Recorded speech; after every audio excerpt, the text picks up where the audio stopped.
ఆ ట్రెక్కింగ్ చేసి పైకి వచ్చేటప్పుడేమో గుర్రాల గోల, ఈ పైకి వచ్చినాకనేమో ఈ హెలికాప్టర్ల గోల. పొద్దున్న పడుకుంటే పొద్దున్నే మొదలుపెట్టి 5 గంటల కాంచి బయ్య మనం పడుకుంటున్నాం, ఆ మీద టెంట్ల మీదకి వెళ్ళిపోతుంది అటు ఇటు అటు అటు.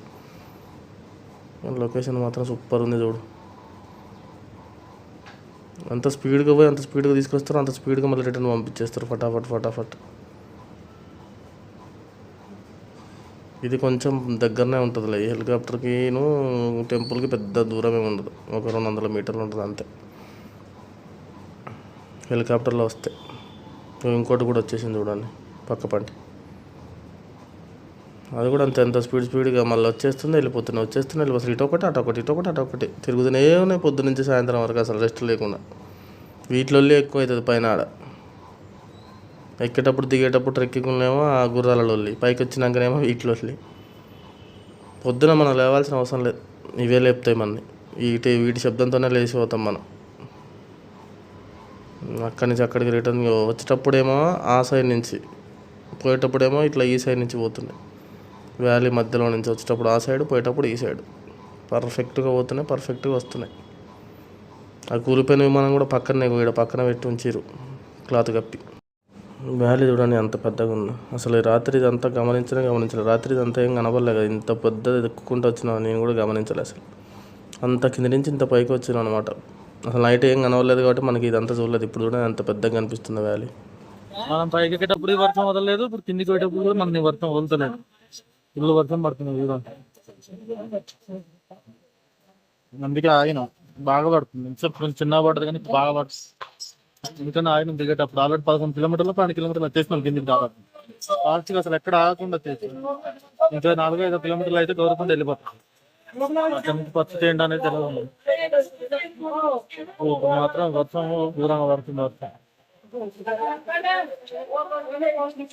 వాళ్ళు తెలిసి కింద క్లోజ్ చేస్తారు కావచ్చు మళ్ళీ.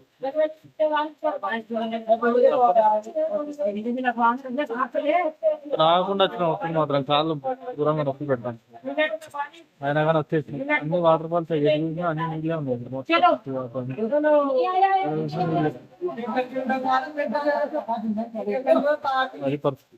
అటుపక్క బ్రిడ్జ్ నుంచి ఇంకా దాడతారు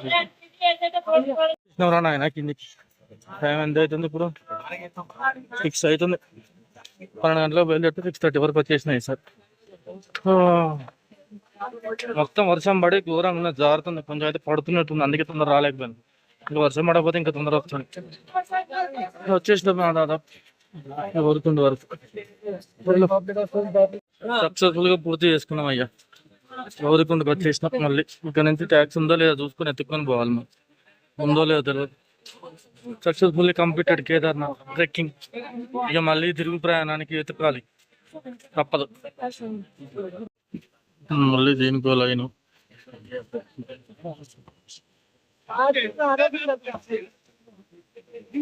ట్యాక్సీ ఎక్కిపోవడానికి కూడా లైన్. అక్కడికి పోవాలి కదా, సోన్ప్రయాగ్ పోవడానికి ట్యాక్సీ కోసం లైన్. అక్కడి నుంచి ఇక్కడ 1 కిలోమీటర్ ఉంది. ఇది ఎక్కి సోన్ప్రయాగ్ వెళ్ళాలి మళ్ళీ మనం. 6 గంటలు ఫ్రీగా దొరికింది ఒక్కటి, కానీ ఈరోజు దొరక.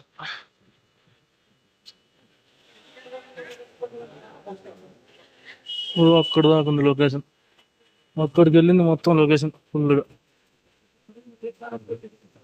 పర్లేదు, ఎక్కేసి వెళ్ళిపోతాం నిమ్మలంగా ఏదైనా పర్లేదు, కానీ 5 కిలోమీటర్లు అయితే నడవలేం కదా ఇక్కడి నుంచి అక్కడ. గొంతు పోయింది, కాళ్ళు పోయినాయి.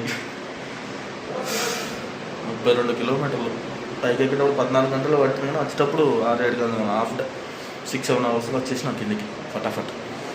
ఎప్పుడో ఒకసారి 3 కిలోమీటర్లు కూడా ఆగితే మళ్ళీ ఇంకో 5 కిలోమీటర్లు ఉందనగా ఆగినాం అంతే, మధ్యలో ఇంకా ఆగలే.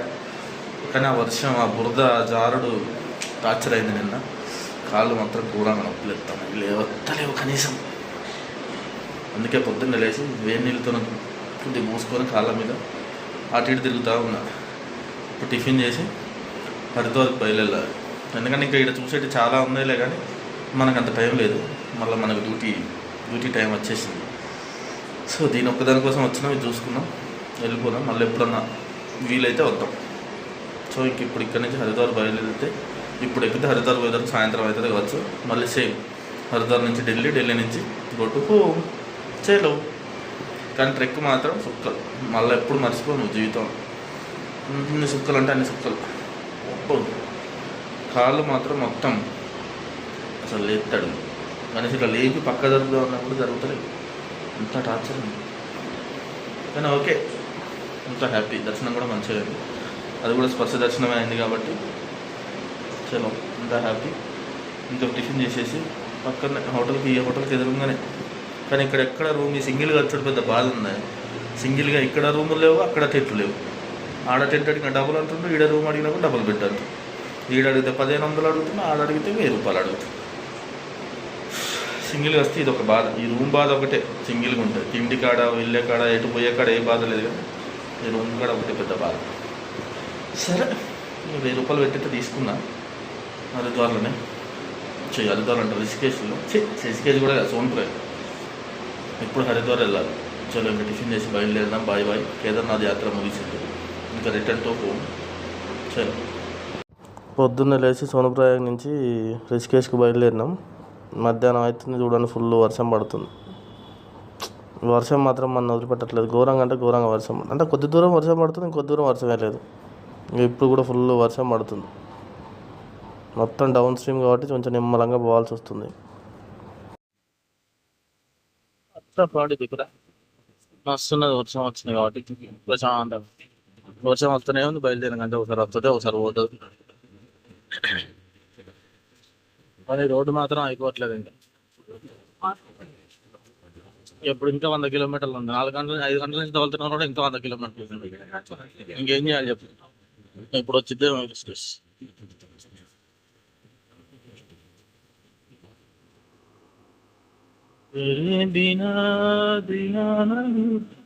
మొత్తం ఇవన్నీ దిగుకుంటూ కిందకి వచ్చినాం. తిరుగుకుంటూ అది లేటే పోతున్నాం, తిరుగుకుంటూ